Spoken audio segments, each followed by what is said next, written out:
ذوالفقار علی بھٹو جو آج بھی زندہ ہے، اس کی کہانی کیا ہے؟ کیا یہ سچ ہے کہ بھٹو کی والدہ ایک رقاصہ تھیں؟ بھٹو خاندان کا پس منظر کیا ہے؟ اس خاندان کے لوگ طبی موت مرنے کی بجائے مرگ ناگہانی کا شکار کیوں ہوتے ہیں؟ محترم ناظرین، آج کی ویڈیو میں ہم آپ کو ذوالفقار علی بھٹو اور اس کے خاندان کی مکمل کہانی کے بارے میں بتائیں گے۔ 5 جنوری 1928 کو ایک سندھی جاگیردار کی دوسری بیوی کے بطن سے ایک بچے کی پیدائش ہوئی، جس کا نام تو ذوالفقار رکھا گیا، لیکن اسے پیار سے بوپا بلایا جاتا تھا۔ مریل اور کمزور سا بچہ جو ہر وقت بیمار رہتا تھا، بڑے ہو کر زلفی کہلایا اور متاثر کن شخصیت کے طور پر آسمان سیاست پر چھا گیا۔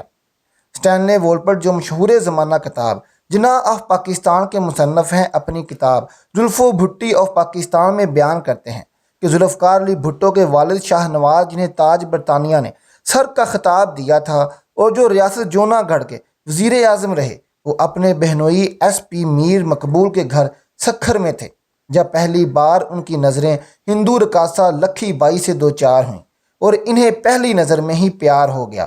سر شاہ نواز بھٹو، جو پہلے سے شادی شدہ تھے، انہوں نے اس خاتون سے شادی کرنے کا فیصلہ کیا اور یوں لکھی بھائی بھٹو خاندان کا حصہ بننے کے بعد خورشید بیگم ہو گئی۔ خورشید بیگم کو قبول کرنے میں پہلی رکاوٹ تو یہ تھی کہ وہ سر شاہ نواز کی دوسری بیوی تھیں۔ قبول اسلام کے باوجود ہندو مذہب کی چھاپ اور رقاصہ کا تعارف بھی درد سر تھا، مگر جب 2 بیٹیوں مونا اور بے نظیر کی پیدائش کے بعد انہیں اولاد نرینہ نصیب ہوئی تو ان کا مقام و مرتبہ بڑھ گیا، کیونکہ پہلی بیوی سے پیدا ہونے والا ایک بیٹا سکندر 7 سال کی عمر میں ہی نمونیا کے باعث مر گیا تھا۔ دوسرا بیٹا امداد علی بھٹو بھی 39 سال کی عمر میں فوت ہو گیا تو زلفی کو ایک لوتے وراثت کی حیثیت حاصل ہو گئی۔ ہندو مذہب چھوڑنے کے باوجود زلفی کی ماں خورشید بیگم نجومیوں پر یقین رکھتی تھی اور بھٹو کو بھی یہ اعتقاد ماں سے ورثے میں ملا۔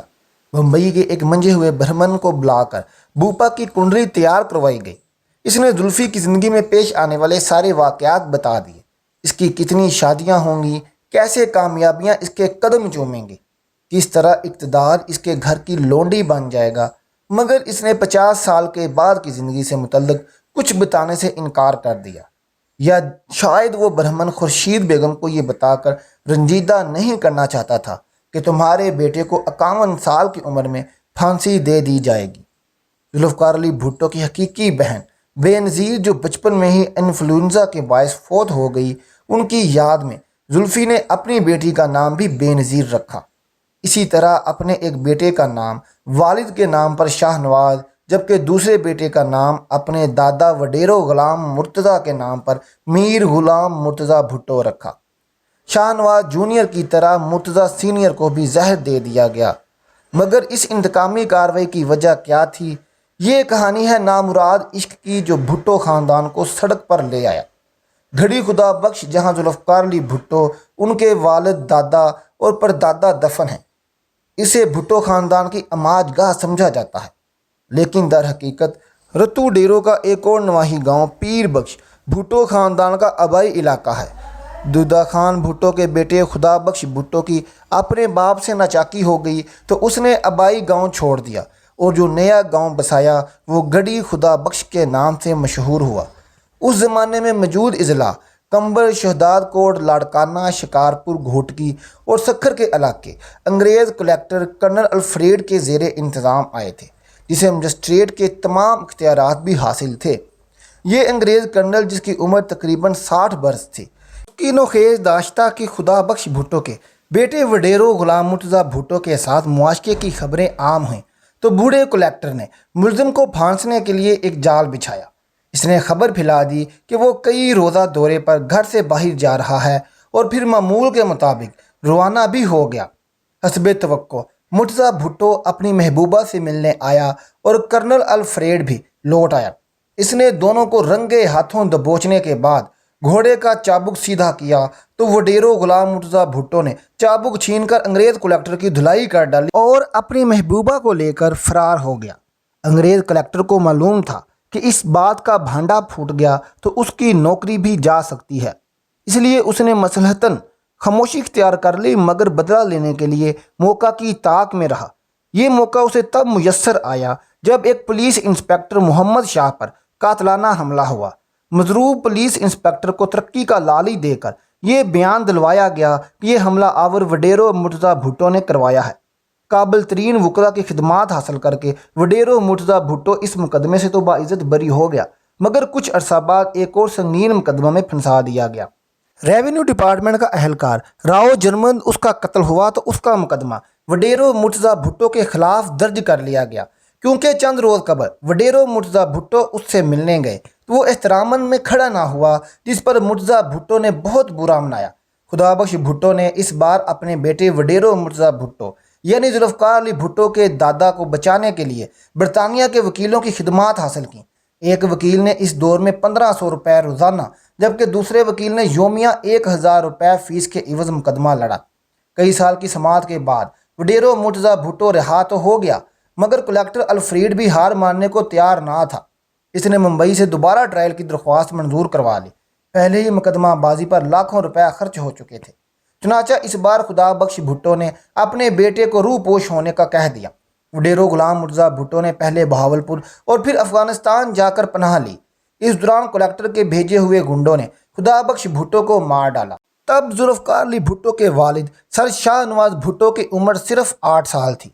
قانونی وارث مفرور اور اشتہاری ہونے پر ساری منقولہ و غیر منقولہ جائیداد ضبط کر لی گئی، یہاں تک کہ بھٹو خاندان کو اپنے آبائی گھر سے نکلنا پڑا، اور پہلی بار ایسا ہوا کہ شاہ نواز بھٹو نے اپنے گھر کی خواتین کے ہمراہ ننگے پاؤں کئی کلومیٹر پیدل چل کر اپنے ہاریوں کے ہاں پناہ لی۔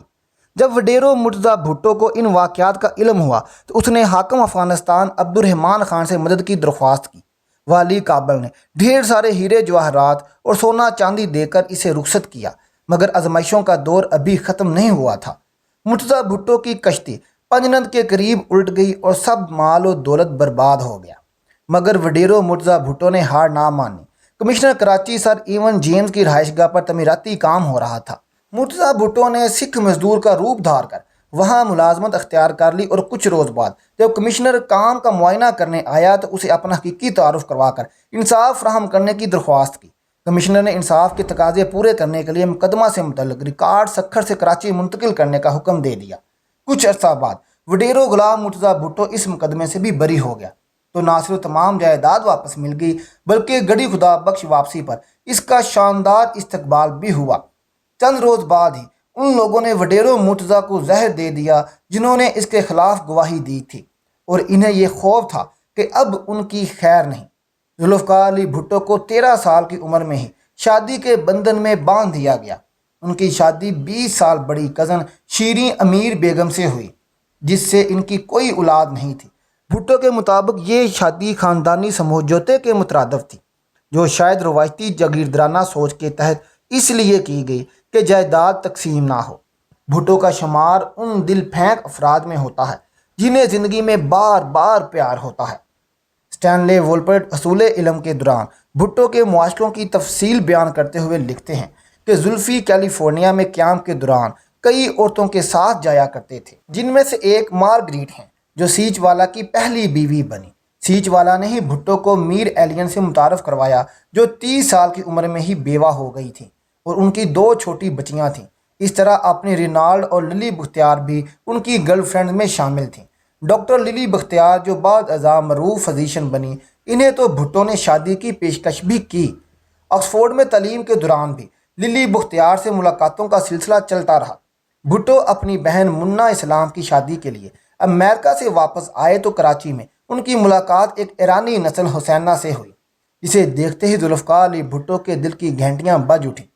نصرت صفحانی منا کی دوست تھیں، اور بھٹو سے ان کی پہلی ملاقات ایک بینک میں ہوئی، جہاں بھٹو کی ماں خورشید بیگم لاکر سے زیورات نکلوانے آئی تھیں، اور نصرت بھی شادی کی تقریب کے لیے وہاں سے زیورات نکلوانے آئی ہوئی تھیں۔